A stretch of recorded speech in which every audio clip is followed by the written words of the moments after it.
Gaazexeessituun OMN akkasuma jaalaa qabsoo Jawaar Mohaammed fa'aa kan taate gaazexeessituu Masarat Dhaabaa kennee guyyaa irraa qabamtee hidhamte.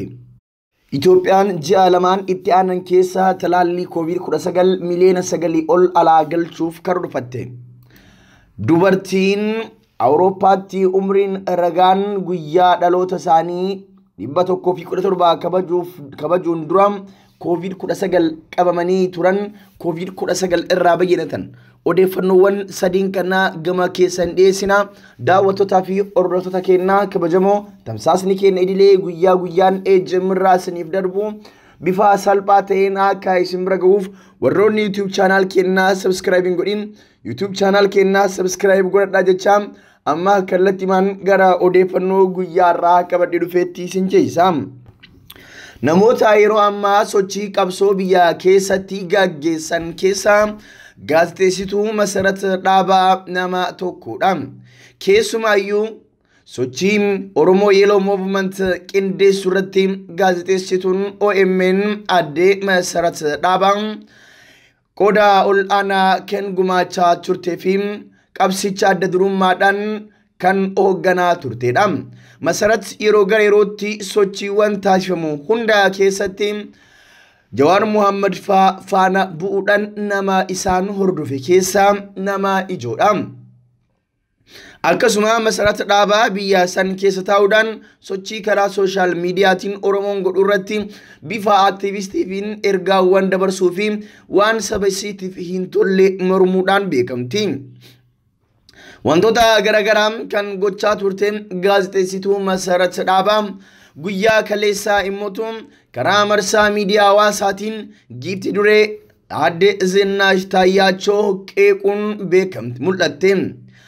Jaartii muummicha ministeeraa Abiy Ahmed aadde Zinaash Taayyaachoo guyyaa kaleessaa eebba pirojektii tokkootiif yeroo pirezidantii mootummaa naannoo Oromiyaa wajjin gara Oromiyaatti bobbaatetti abbootiin gadaa naannichaa jaartii Dr. Abiy Ahmed giifti duree aadde Zinaash Taayyaachotiif kennaa wantee fi waraanaa kennanii turan. San booda Masarat Dhaabaa ol ba'uudhaan bakka abbootiin gadaa jiranitti aadaa fi safuu Oromoo caccabsu arguu caalaa wanti na dhukkubuu hin jiru. Dubartiin mallattoo araaraatii siiqqee okolee wandabboo fi cooccoo yookaan elemtuu fa'aatu kennamaa baddu baddi malee saree ija hin dhiqan jechuudhaan qeeqa kana gara jaartii muummicha ministeeraa Dr. Abiy Ahmed aadde Zinaash Taayyaachotti furguggifatte gaazexeessituu Masarat Dhaabaa. San duras mormiiwwan garagaraa keessumaayyuu Oromoo Yellow Movement bakka bu'uudhaan nama qindeessitedha. San duras sochiiwwan garagaraa karaa marsaalee miidiyaa hawaasaatiin bifa keessa teettee akka aktiivistiitti tajaajiltedha. Keessumaayyuu dhimma Jawaar fa'aa irratti nama gadi fageenyaan hojjetedha. Kanumaa fi mootummaan xiyyeeffannoo keessa galchee guyyaa irraa gaazexeessituu OMN Masarat Dhaabaa kan hidhe jechuudhaan namooti hedduun yaada isaanii kaasaatii jiru.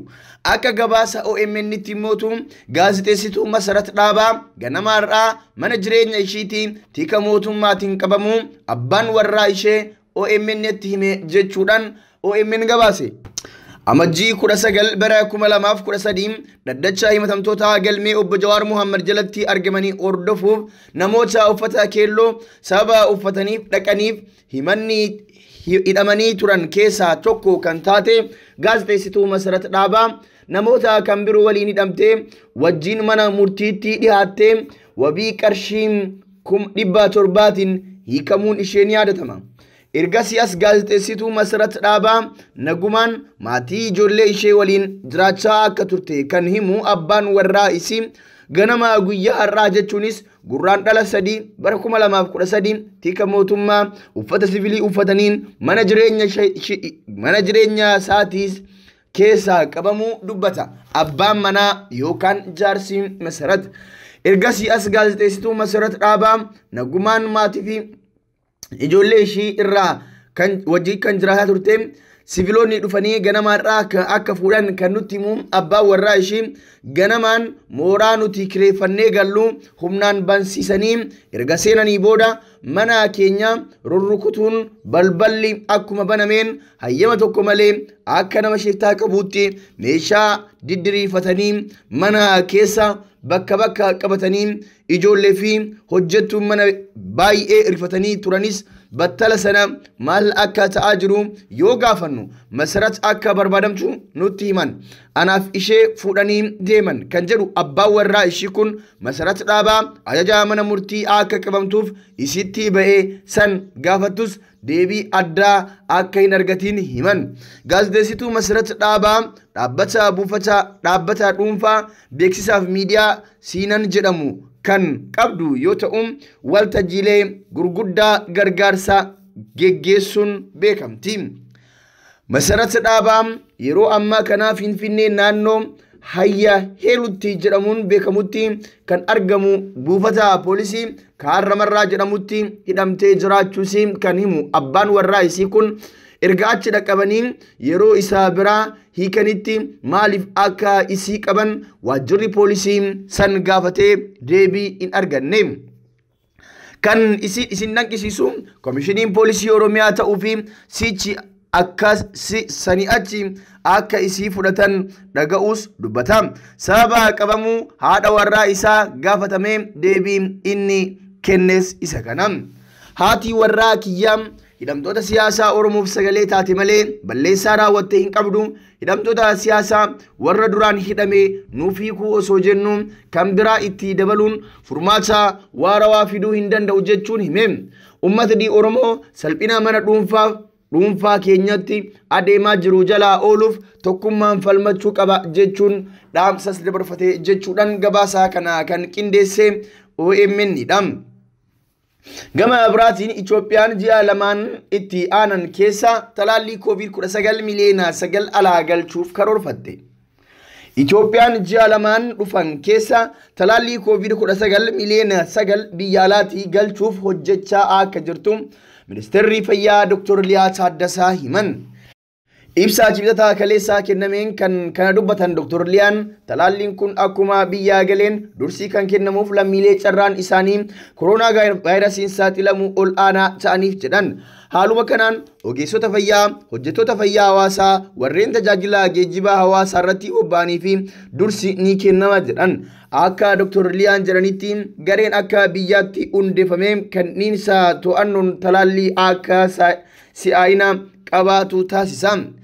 Itoophiyaan biyyoonni biroon akka Itoophiyaa dhaabbata dhimma talaallii irratti tumsa kennu COVAX jedhamu waliin ta'uun hanga dhuma bara 2021tti uummata isaanii harka dhibba keessaa 20 talaaluudhaaf hojjechaa jiru jedhan Dr. Liyaan.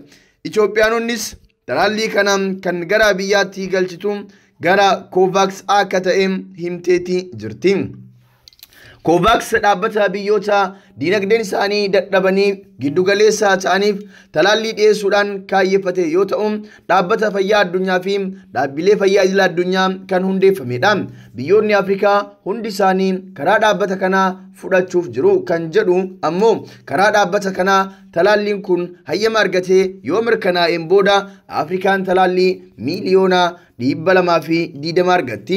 COVAX dhuma bara 2021 irratti talaallii COVID-19 biliyoona 2 ta'u bituuf karoora qabateetii jira.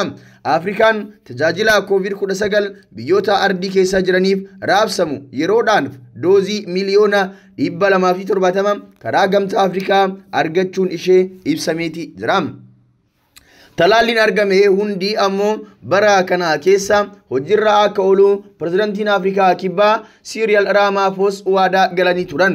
Talaallii doozii miliyoona 270 amma Afrikaan argatte kun kan kanaan dura waadaa galame doozii miliyoona 600 irratti dabalataa ta'us ammallee uummata ardii guutumaatti talaaluudhaaf gahaa miti jedhaniiti jiru. Kana waan ta'eefis biyyoonni harka qalleeyyii addunyaa kanaa talaallii argachuudhaaf yeroo dheeraa eeguu danda'u yaaddoon jedhu jira. Afrikaa keessatti lakkoofsi namoota vaayirasichaan qabamanii fi dhibee kanaan lubbuu darbuu gadi aanaa ta'ullee biyyoota tokko tokko keessatti garuu lakkoofsi namoota vaayirasichaan qabamanii irra deebi'ee dabalaatii jira.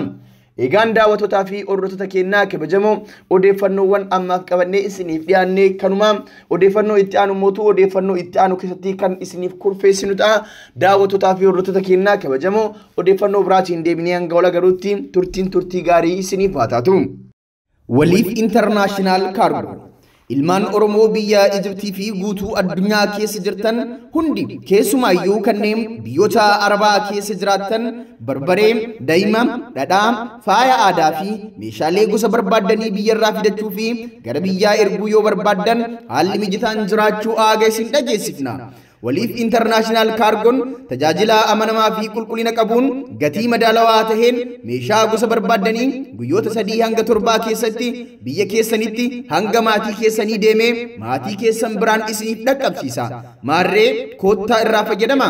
Teessoon keenya biyya Ijipt magaalaa Kaayiroo maadii daandii Ahmad Zakii shaaraa tuutaa irratti argamna. Odeeffannoo dabalataatiif duwwaa 20 11 47 duwwaa 1 50 35 yookaan duwwaa 20 11 57 83 39 33 haaloo jechuu dandeettu.